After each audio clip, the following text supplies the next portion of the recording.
today's inspirational message. Why do my motives even matter? Today's scripture found in 1 Samuel chapter 18 verse 17 to 30. Verse 17, Saul said to David, "Here is my older daughter Merab. I will give her to you in marriage. Only serve me bravely and fight the battles of the Lord."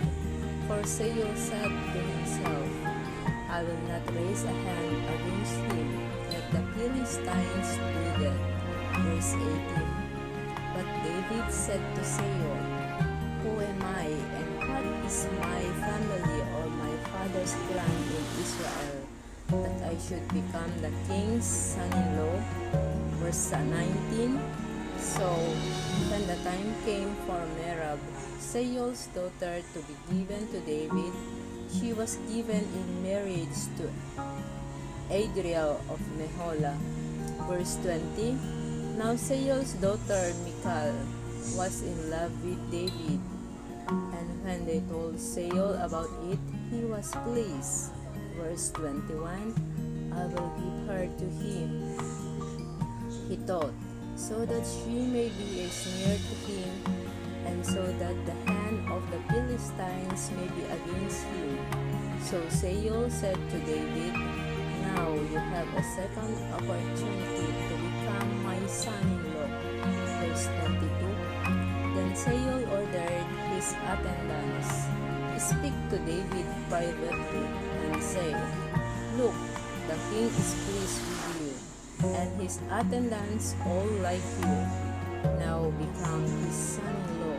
Verse 23, They repeated these words to David, but David said, "Do you think it is a small matter to become the king's son-in-law? I am only a poor man and little known." Verse 24, When Saul's servants told him what David had said, verse 25, Saul replied, "Say to David, the king wants no other price for the bride than 100 Philistines foreskins to take revenge on his enemies." Saul's plan was to have David fall by the hands of the Philistines. Verse 26, When the attendants told David these things, he was pleased to become the king's son-in-law. So before the allotted time elapsed, verse 27, David and his men went out and killed 200 Philistines. He brought their foreskins and presented the full number to the king, so that he might become the king's son-in-law. Then Saul gave him his daughter Michal in marriage. Verse 28, When Saul realized that the Lord was with David, and that his daughter Michal loved David. Verse 29, Saul became still more afraid of him, and he remained his enemy the rest of his days. Verse 30, The Philistine commanders continued to go out to battle, and as often as they did, David met with more success than the rest of Saul's officers, and his name became well known. A young man helping an elderly lady cross the street because he wants to ensure her safety has an honorable motive. However, if this same young man was helping an elderly lady cross the street so he could steal her wallet, we'd say his motive is detestable. Our motives matter because God cares more about who we are becoming than what we are achieving. Our motives determine what we do, who we are, and who we will become. Every person in every generation since the beginning of humanity has experienced moments where their motives are put to the test. In 1 Samuel chapter 18, King Samuel became jealous of David the best friend of his son Jonathan. Saul was used to getting all the attention, so David's growing popularity was just too much for Saul to handle. Motives give meaning to our behaviors. Saul began scheming of ways he could kill David.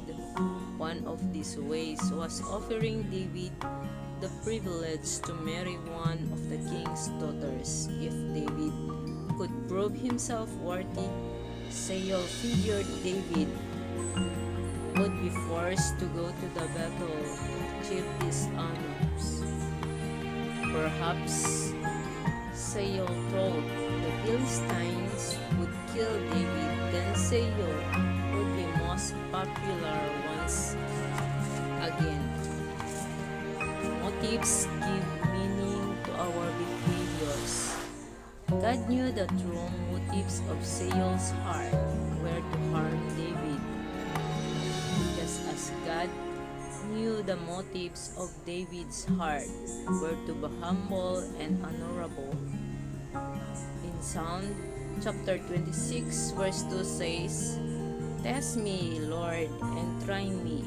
Examine my heart and my mind." One of the best ways to keep our motives pure is to ask God to show us the real reasons we do the things we do. Because when we consider our motives before taking action, we are more likely to act in a way that honors Jesus. Reflect now. Can we tell if our motives are more like Saul, selfish and harmful, or like David, genuine and honorable? Why is it important to test our motives before posting a comment online or responding in a conversation? Why Christians do what they do is just as important as what they do. Bad motives ruin good acts. Men sees your actions, but God sees your motives. Our purpose is to please God, not people. He alone examines the motives of our hearts.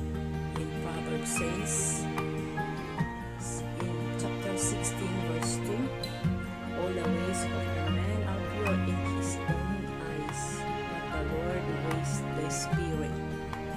Proverbs chapter 24 verse 12 says, "If you say, Behold, we did not know this, does not he who weighs the heart perceive it? Does not he who keeps watch over your soul know it? And will he not repay men according to his work?"